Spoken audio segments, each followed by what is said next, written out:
¿Leyeron el mail que les mandé? ¿Les llegó a todos? Sí. Bien. Ahí les mandaba bibliografía, una breve recapitulación de lo que estuvimos trabajando y un esquema, no sé si lo recibieron también. Sí. Era este pasaje, ¿no? Que es más o menos parecido a lo que tienen ustedes en el pizarrón. O sea, este pasaje de un tiempo 1, podríamos decir, a un tiempo 2, cuyo puente es eso que vamos a ver hoy, que se llama la metáfora paterna. Empecemos por preguntas en relación a lo que vimos, tanto el primer encuentro como el segundo. ¿Qué preguntas les fueron surgiendo? ¿Qué cuestiones estuvimos viendo? La semana pasada vimos un montón de cosas nuevas, ¿no? Estuvimos viendo a Hegel, estuvimos viendo un poco la cuestión del deseo en Lacan, cuáles son los antecedentes lacanianos del deseo. Empezamos a ver algo que sea por arriba de la cuestión del yo en la teoría de Lacan. ¿Qué preguntas? Por simple, por pavas que sean. Empecemos por ahí, por esas preguntas que les van surgiendo a ustedes. Me quedó una colgada. A partir del esquema que vos hiciste, que era significante sobre significante, igual un flujo de sentido, ¿no? Claro. Entonces era, yo no tenía el sentido de una articulación metafórica significante. No, la verdad no termino de entender. O sea, pensaba que metáfora era como cuando uno, por propiedades en común, puede reemplazar o predicar señalando esas propiedades en común. Bien, sí. Pero no llego a entender por qué todo sentido depende de una articulación metafórica. Bien. Claro, en realidad lo que planteamos, o lo que plantea Lacan tomando la lingüística de Saussure, es que hay dos modos, por lo menos dos modos que le interesan a él, porque sería demasiado descabellado decir que metáfora y metonimia son las leyes del lenguaje, porque no son las únicas leyes del lenguaje. Hay muchísimos más tropos que estudia precisamente la retórica. Lacan toma eso porque ven esos cierta sintonía con lo que plantea Freud cuando habla de condensación y desplazamiento. Él va a decir, hay dos modos de articulación del significante. Hay un modo que pone en juego la dimensión sincrónica, la posibilidad de sustitución, la posibilidad permanente de que un significante sea sustituido por otro significante, que eso es justamente la articulación metafórica. Y lo que va a decir Lacan es que lo propio de la metáfora es producir un plus de significación, que para que haya aún más de significación tiene que haber metáfora. No todo sentido, hay sentidos independientes de la metáfora. O sea, se habla de un plus, algo así. Es un plus de significación. Claro, a nivel de la metonimia Lacan va a decir que hay un menos o un paso de significación. En sentido estricto, ¿por qué le interesa la metáfora a Lacan? Porque ese plus de significación que pone en juego la metáfora, Lacan lo va a pensar en sintonía con cierta verdad que se desoculta y que remite justamente a lo reprimido. Por eso le interesa la metáfora a Lacan. Porque en la metáfora, lo que nosotros veíamos cuando veíamos el signo lingüístico de Saussure era algo así, ¿no? Decíamos, bueno, el concepto y la imagen acústica. Esto lo sustituíamos en el paradigma lacaniano, el algoritmo de Saussure lo sustituíamos por la primacía del significante sobre el significado. Y lo que va a decir Lacan es que esta barrera es la barrera resistente a la significación. O sea que no hay una junción entre significante y significado. El significante es independiente de todo significado. No es la función del significante representar un significado que sería preexistente, real. El referente, el objeto, el significado, el concepto, el referente, el objeto, esto está perdido. Y en todo caso emerge a partir de una articulación significante. Articulación significante que Lacan va a decir es metafórica. Para que haya un plus de significación, tiene que haber una articulación metafórica. Ahí lo que está señalando es como la multiplicidad de posibilidades de sentido a partir de un mismo significante o algo así, o Claro, depende con qué se articule el significante, se va a delimitar tal o cual sentido. ¿Esto sabés cómo hay que pensarlo? Hay que pensarlo del siguiente modo. En el lenguaje podemos distinguir lo que es la función descriptiva de lo que es la función poética. Para el psicoanálisis el lenguaje tiene una función poética, es el creacionismo del significante. El significante crea una realidad, no es función del significante, de la palabra, para el psicoanálisis, describir una realidad ya existente. Por eso Lacan va a decir que todo sentido depende de cierta articulación metafórica. Ahí yo escucho una influencia fuerte de un texto de Nietzsche que se llama Sobre verdad y mentira en un sentido extramoral, donde Nietzsche dice que el lenguaje en última instancia es metáfora, es retórica. Se lo recomiendo ese libro, es interesante.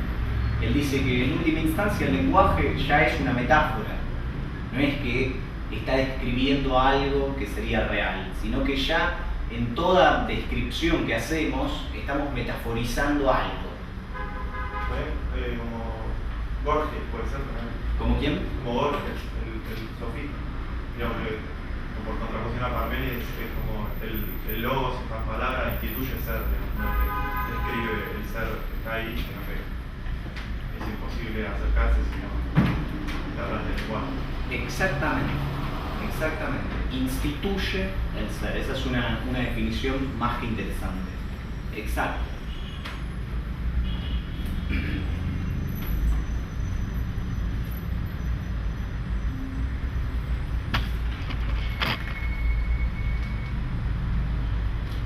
La cuestión, yo les decía la semana pasada, de la metáfora y la metonimia tal como las trabaja Lacan, ustedes las van a encontrar principalmente en ese escrito que es La instancia de la letra, o si no en el seminario 5.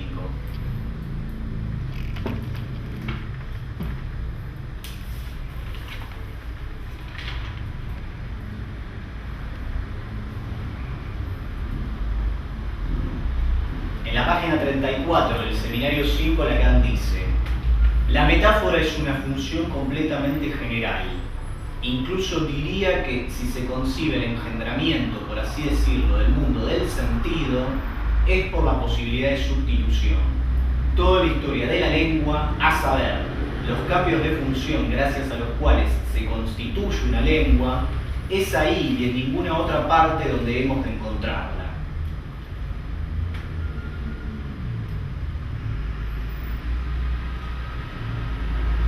O sea que para Lacan la metáfora implica cierto nivel de sustitución. ¿Sustitución de un significado por un significante? No. Sustitución de un significante por otro significante. Y esto va a producir un plus de significación. Los significantes van a quedar del lado de lo simbólico y el significado no de lo real, sino del lado de lo imaginario. Una pregunta. Sí.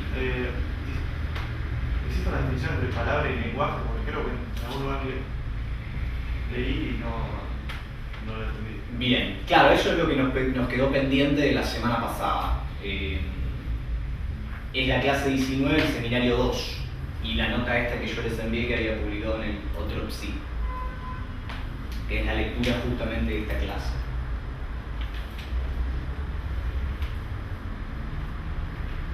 Entonces, resumiendo la respuesta a las preguntas que vos hacías, Pedro, es: hay dos tipos para Lacan de articulación significante que a él le interesan, que es la metafórica y la metonímica, que tienen cierta relación con la condensación y con el desplazamiento. La metafórica va a estar en juego en el síntoma. El síntoma, podríamos decir, recuerden cómo lo planteaba Freud cuando hablaba de la neuropsicosis de defensa. ¿Qué decía Freud? Bueno, hay una representación intolerable, justamente que se divorcia del afecto, esa sería la defensa, y ese afecto pasa a formar parte de una representación de qué tipo. ¿Cómo la llama Freud?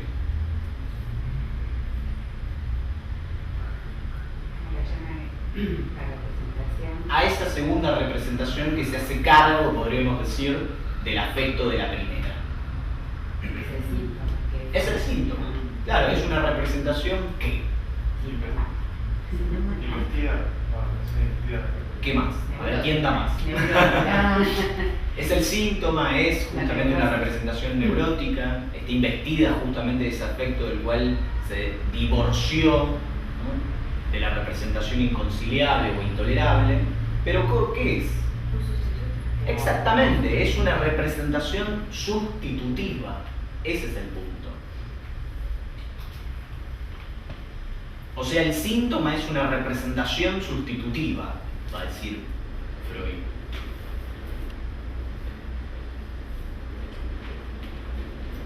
En la dirección de la cura, Lacan dice el sueño no es el inconsciente, es una metáfora del inconsciente. Cuando hablamos de formaciones del inconsciente, justamente hablamos de eso. No estamos hablando del inconsciente, sino de formaciones del inconsciente. En el sentido de que algo de lo inconsciente se puede conjeturar o construir a partir de esas formaciones, precisamente, de esas manifestaciones de lo inconsciente.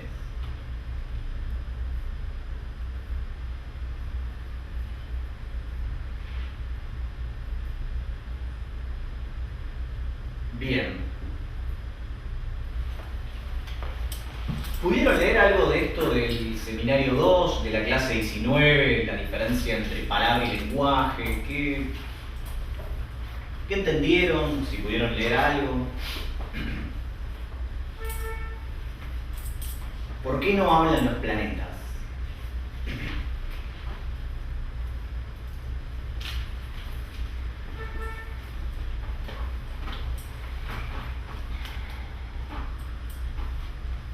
La semana pasada nosotros hacíamos como una distinción, ¿no?, entre por un lado el yo, por el otro lado lo reprimido, por un lado lo imaginario, podríamos decir, por otro lado lo simbólico.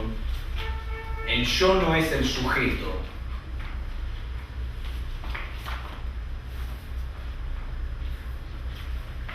¿A los fines de qué Lacan va a distinguir entre palabra y lenguaje?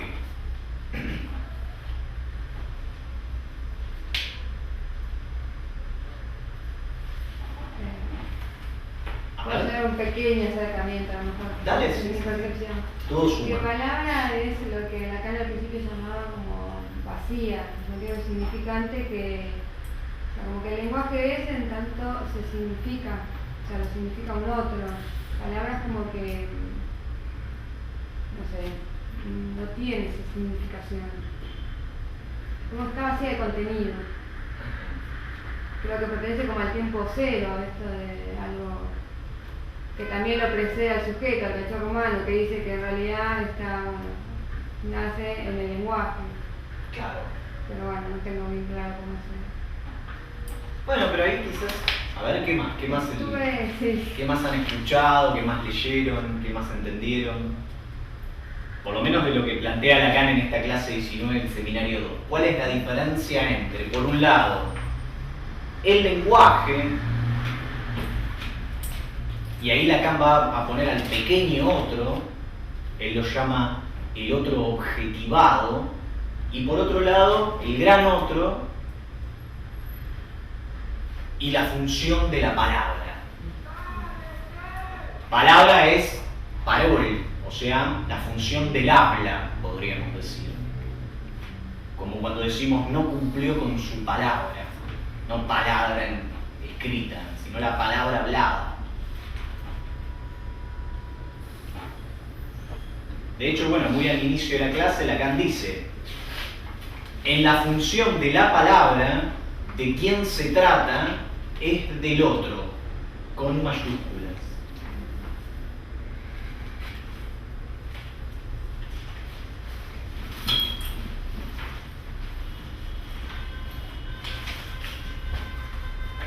Entonces, podríamos pensarlo así.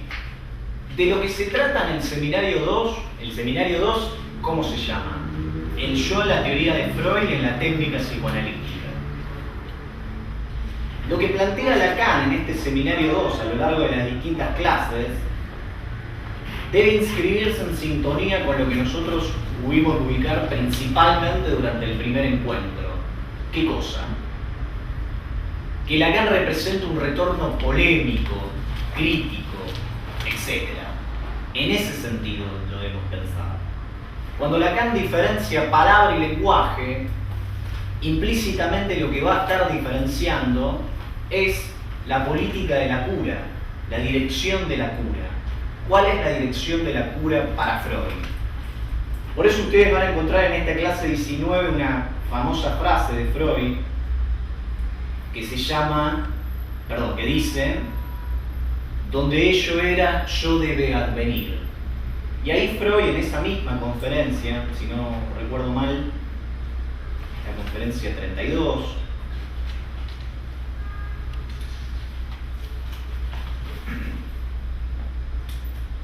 no recuerdo con exactitud qué conferencia es, pero lo que sí es importante es que Freud ahí habla de robustecer o de fortalecer el yo. Entonces, ¿cómo hemos de leer eso?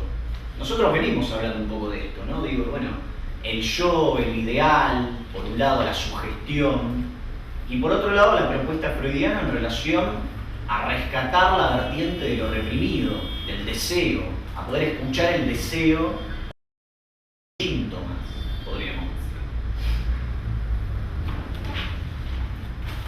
Entonces, lo que va a hacer Lacan durante esta clase principalmente, la clase 19, el seminario 2, es criticar fuertemente, ¿no?, la dirección de la cura post-freudiana orientada a un fortalecimiento del yo.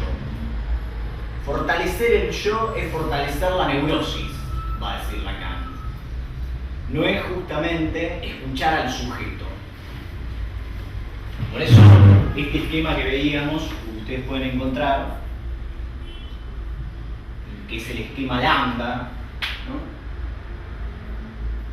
donde hay una relación simbólica, acá Lacan va a ubicar al inconsciente, entre el sujeto y el otro, y una relación imaginaria entre el yo ideal y el yo.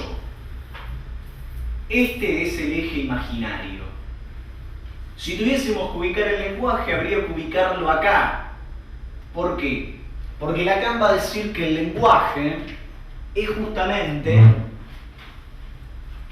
cierta utilización de lo simbólico para objetivar. El lenguaje es objetivante, va a decir Lacan.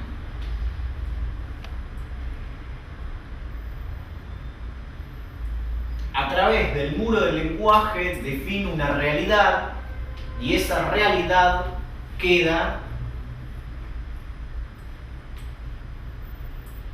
como incuestionable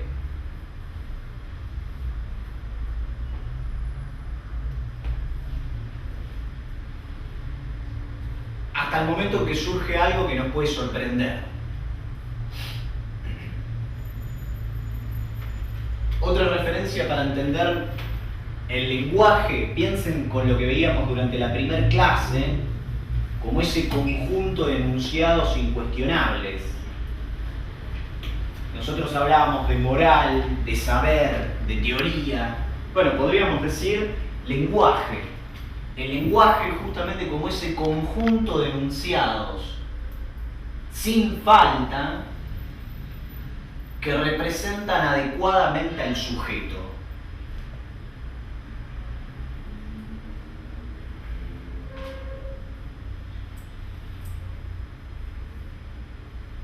Lo cual es imaginario, porque el sujeto no tiene una representación adecuada. No le dan una identidad a esos significantes, sino que el sujeto a esos significantes se puede identificar. Y en la medida en que se identifica, se arma un yo. Se arma un yo. Exactamente. Freud decía, el yo tiene un núcleo verbal, o sea, está hecho de significantes, de palabras. ¿Un nuevo yo? No, el yo. Pero, justamente lo decías, Lacan polemizaba contra eso del robustecimiento, ¿no? Del yo. Ajá. Exacto. Entonces, ¿qué pone en lugar de eso?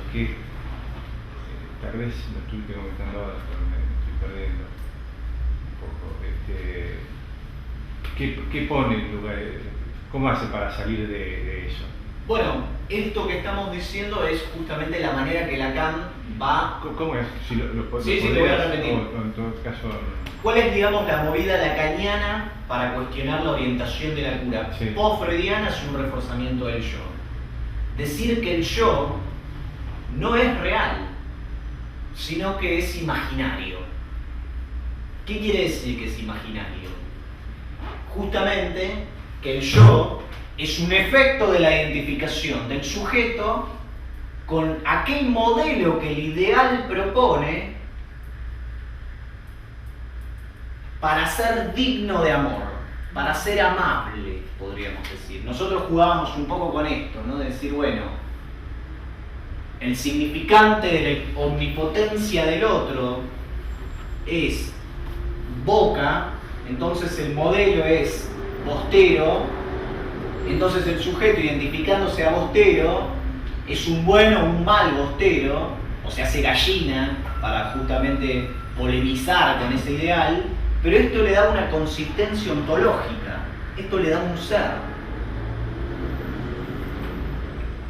Pero el ser, la identidad, el yo soy, todo esto, va a decir Lacan, es imaginario y es justamente en función de esto, en función de esa supeditación irrestricta al ideal, que el sujeto reprime su deseo. Que el sujeto justamente reprime su deseo, su singularidad, sus pulsiones, podríamos decir. Entonces, ¿cómo Lacan va a cuestionar esto? Primero va a decir que el yo no es real, que cuando nosotros fortalecemos el yo, no estamos fortaleciendo la personalidad, la esencia, sino que estamos fortaleciendo ¿qué cosa? Al otro, a ese otro con el que el sujeto se identifica. Para Lacan, el yo no es lo más propio del sujeto, sino que es algo ajeno. El yo es el otro, va a decir Lacan. Es complejo esto, no es simple. Pero lo tenemos claramente ubicado en este esquema. El sujeto está por un lado, como un efecto de los significantes, el yo está por otro lado, y en el marco del estadio del espejo el sujeto se identifica a ese yo. Pero el sujeto no es el yo. Arma su propio yo a partir justamente de la identificación con ese yo ideal que el otro le propone como modelo amable, respuesta a su deseo. El yo es una respuesta al deseo del otro, podríamos decir. Ahí es donde aparece la inquietante pregunta respecto de lo que el otro desea, el yo viene a responder a eso. Y yo me identifico a eso para apaciguar la respuesta, la pregunta inquietante respecto de lo que el otro desea. El yo es una respuesta del deseo del otro con mayúsculas. Es una respuesta al deseo del otro con mayúsculas. Perdón, la A minúscula de arriba. Sí. Sería el yo como otro. Exacto. El yo ideal, dice la El yo ideal. No, es el. Y el de abajo sería la IA, sería el ideal del yo, algo así. Sí. Este es el ideal del yo. Y sería el que constituye esa minúscula. Claro, lo que nosotros decíamos es que ese signo o ese significante que se introyecta de la omnipotencia del otro, esa referencia que hace más o menos satisfactoria la relación narcisista, podríamos decir. Vos decías la vez pasada que cuando hablábamos del psicoanálisis, como lo definimos cada una, Claro. que vos llegaste era un poco una definición de que es el duelo por los padres, ¿no? Ajá. Habíamos hablado de eso. No, yo estaba pensando en esto de la que estás explicando ahora, si sería como que si el yo es imaginario, es una suma de identificaciones, ¿no? Con los padres o con las figuras por ahí representantes, ¿no? De los padres. Claro. Si sería como que lo que habría que por ahí tendría que hacer el sujeto para encontrarse como desidentificarse paulatinamente de estas identificaciones que lo hacen un yo imaginario, pero ¿cómo? Está bien, a través de, como decíamos, del inconsciente, de las formaciones del inconsciente, de todo lo que nos, digamos, lo que nos forma parte de este lenguaje, sino más bien que sería lo más enigmático, ¿no? De encontrar qué es lo que verdaderamente lo define, qué es lo que verdaderamente desea, le interesa.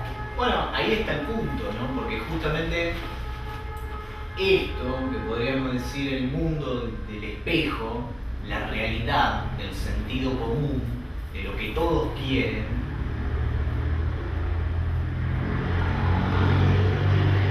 lo anula el sujeto en la búsqueda singular de lo que tiene que ver con lo más propio, que no es un ser o una esencia, sino que es su deseo. O sea, el yo podríamos pensarlo como un somnífero en el cual el sujeto se adormece para evitar la inquietante pregunta por lo que quiere. Yo soy así, podríamos decir. Es una función defensiva. El yo inhibe, podríamos decir, el deseo. Entonces me parecía muy interesante este término que utilizabas vos, Estela, de desidentificación, porque el análisis tiene mucho que ver con eso. Dejar de justamente identificarse a ese lugar que tapona la falta en el otro, podríamos decir, que es ese lugar yoico. Al yo habría que pensarlo justamente también tomando como referencia esto anterior que decíamos de la producción de sentido. Al yo habría que pensarlo como instancia del sentido también. Es para el yo que el inconsciente no tiene sentido o es irracional, o que el deseo es pesadilla. Es para la perspectiva yoica del desconocimiento que el deseo aparece como el infierno, como el horror.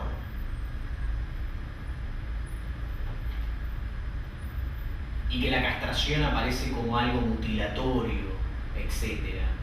Es desde la perspectiva imaginaria, yoica. Tapona entonces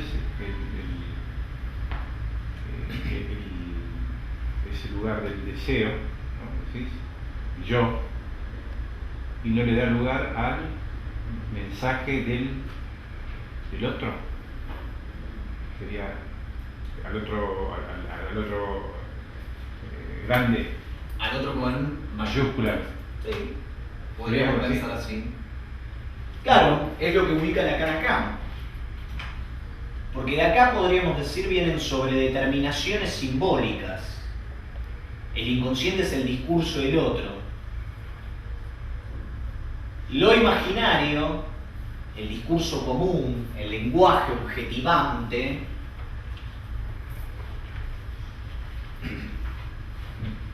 el mundo de la homogeneidad, zombie, podríamos decir, donde se entiende que todos queremos comer cerebros, ¿no? Viene a taponar justamente esas marcas de sobredeterminación. El ejemplo por excelencia es el caso del hombre de las ratas. Podríamos decir, ¿cómo entra a jugar la palabra ratas a nivel imaginario? Bueno, todos sabemos lo que significan ratas. Esa palabra ya está cargada de un sentido común, podríamos decir. Pero en el caso singular del hombre de las ratas como sujeto del deseo inconsciente, raten, o la partícula significante rat, se articula con todo un conjunto de significantes que hacen a su